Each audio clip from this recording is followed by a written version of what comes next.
maka wajah-wajah yang ideng dalam pesantren itu sudah hebat sebenarnya. Namun yang manja-manja duduk dalam daya, yang ka duduk dalam daya, yang lun ka apresiasi pat tinggal dalam daya nak ka wow hana hebat. Yang nai lekah kenapa tidak semakin hebat, ya kan? Perempuan panglima lah, panglima yang salut ke anak dia. Hebat itu anak pesantren, luar biasa disiplin, lebih dari militer. Tidur terlambat, bangun cepat, ya kan? Mumang berapa bedah dia tu bayar. Olehnya berarti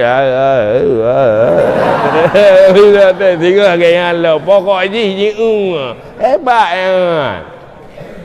Nyo yang manja-manja maai mo woma pi mama manja.